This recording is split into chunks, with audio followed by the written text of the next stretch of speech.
Hi, this is Dr. Gregory Sadler. I'm a professor of philosophy and the president and founder of an educational consulting company called Reason.io, where we put philosophy into practice.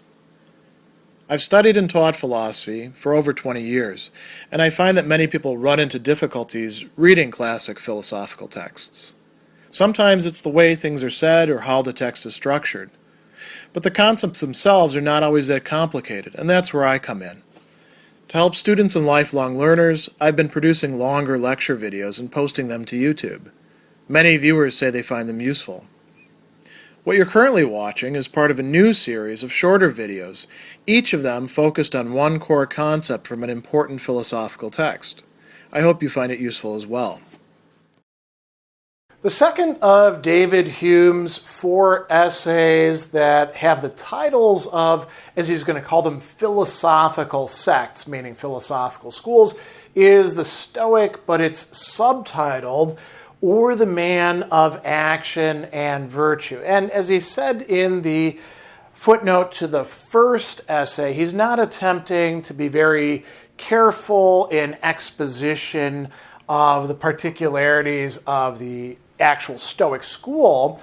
This is oriented towards a broader scope of people who may not have even heard of the word Stoic, but who in a certain sense exemplify or have an affinity for what the Stoics in ancient times were advocating. So a life that is oriented around action and virtue. And as we're going to see towards the end of the essay, something that Hume calls glory as opposed to pleasure. So he says that nature has created us human beings differently from the other animals in two really important ways that kind of go along with each other.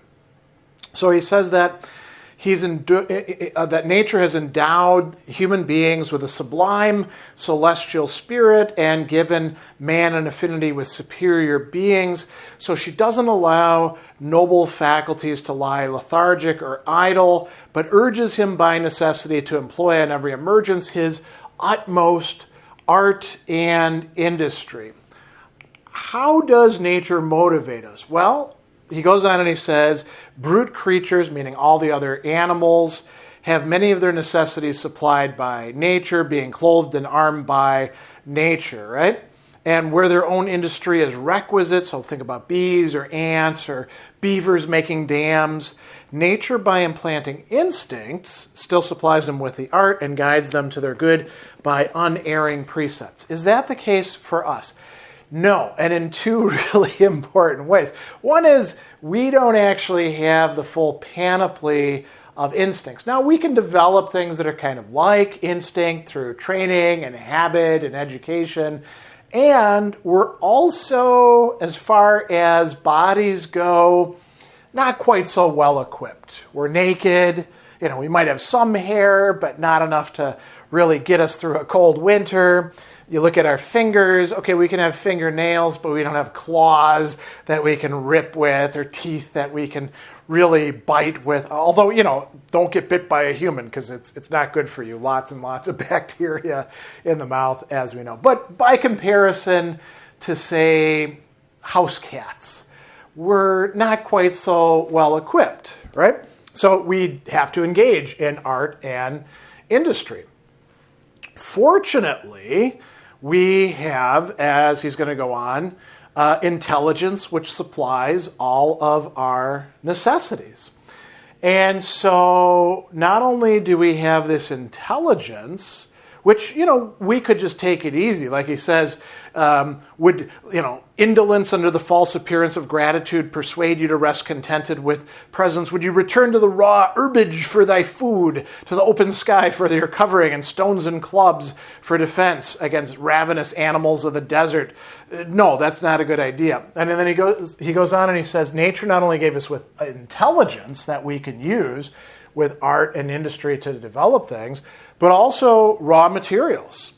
Nature has filled the whole globe with materials to employ these talents. And he gives some examples.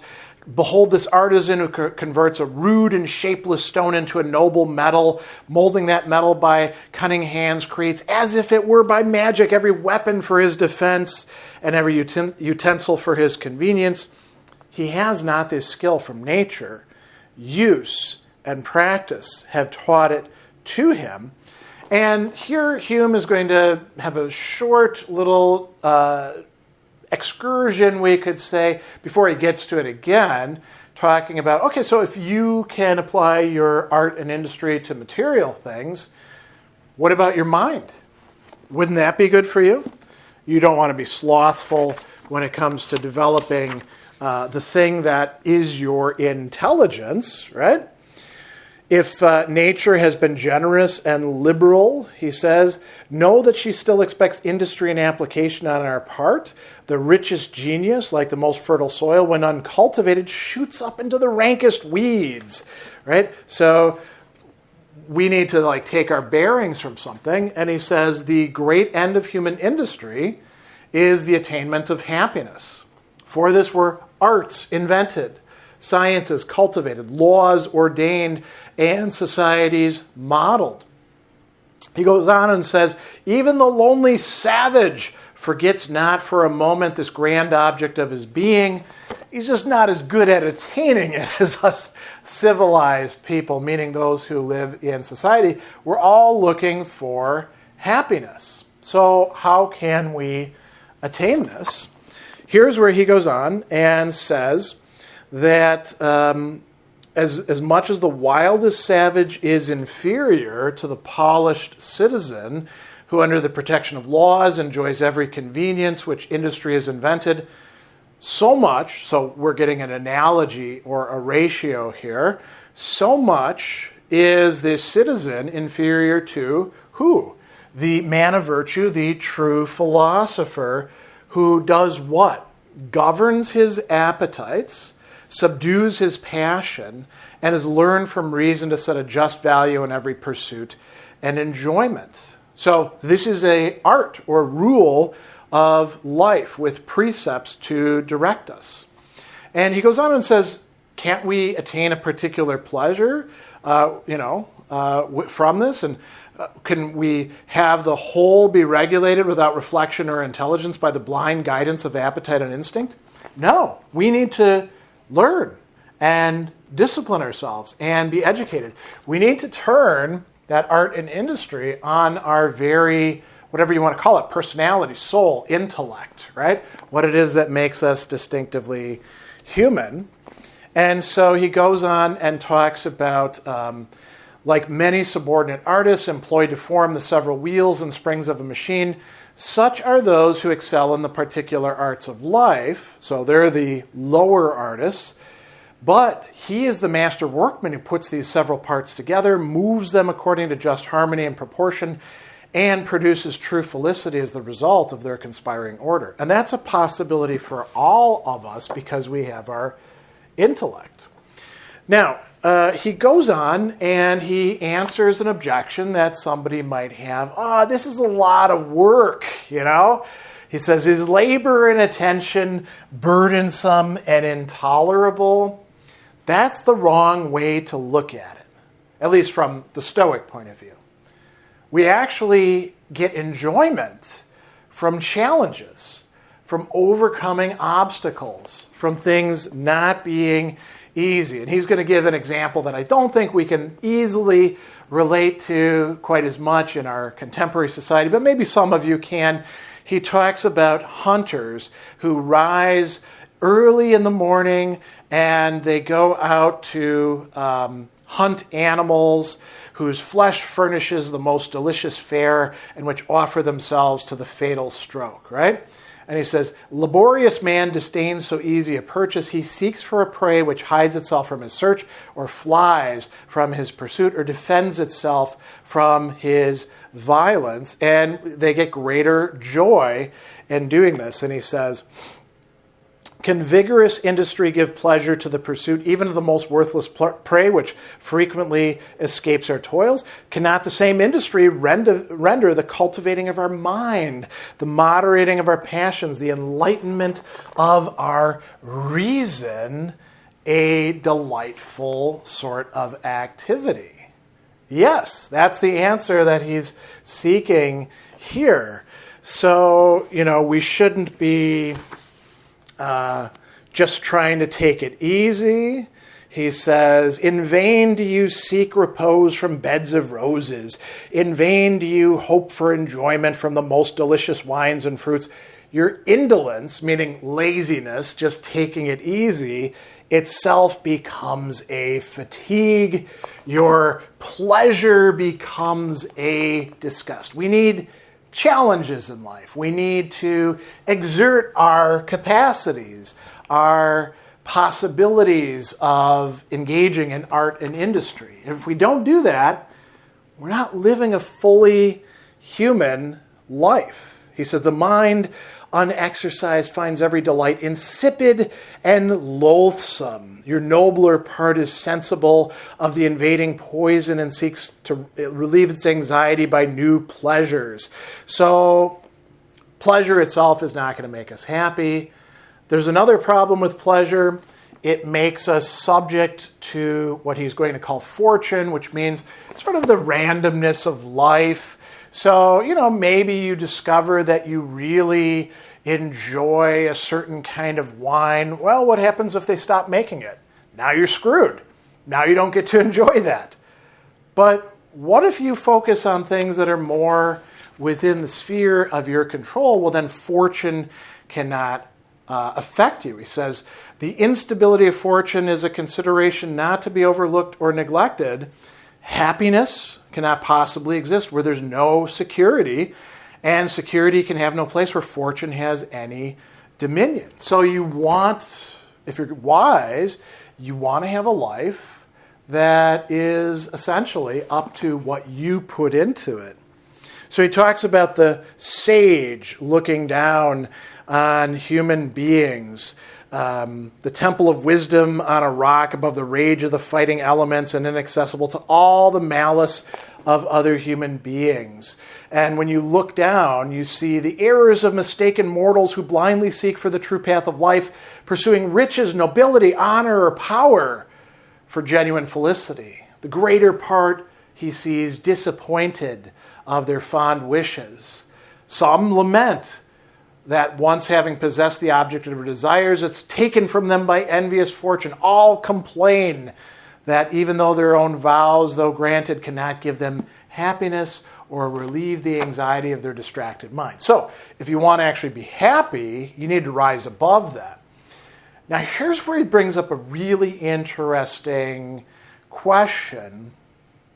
Okay, is the sage, the wise person, who the Stoics thought as sort of like the pinnacle of human achievement, will they lack compassion? Will they not get attached? Will they be indifferent or apathetic to other human beings and what happens to them? So Hume says, no, there's no true wisdom or true happiness in apathy. He feels too strongly the charm of the social affections ever to counteract so sweet, so natural, so virtuous a propensity. So he's going to cry looking at human beings. He calls these the sentiments of humanity, and these brighten up the face of sorrow. So what are these social affections or social passions? Compassion, sympathy, love are three that he talks about for our fellow human beings, right? We don't simply dissociate from them, even though that does make us vulnerable to fortune. But we apply ourselves to making the world better for them. And he says that, here we go. The social passions never afford such transporting pleasures or make such glorious appearance as when shaking off every earthly mixture. They associate themselves with the sentiments of virtue and prompt us to laudable, praiseworthy, and worthy or valuable actions. And so how does that work? He talks about a number of different, we could call them venues, in which this will happen. So you can do this in a familial way. He talks about looking at your offspring and parental affection. He says, whether a man exalts in the prosperity and virtue of his offspring or flies to their succor, that is helping them out, you will find some satisfaction in that. And then we can move further. We can talk about the harmony of minds and friendship founded on mutual esteem and gratitude. What satisfaction in relieving the distressed and comforting the afflicted and raising the fallen, stopping the career of cruel fortune or more cruel man and their insults over the good and the virtuous, right? So we help each other out, those who we're connected to. And then we can go even further. He says these objects are still too limited. We can carry our attention beyond kindred and acquaintance and extend our benevolent wishes to the most distant posterity, those who are yet to come, who aren't even alive at this point in time. We can make the world a better place for future generations.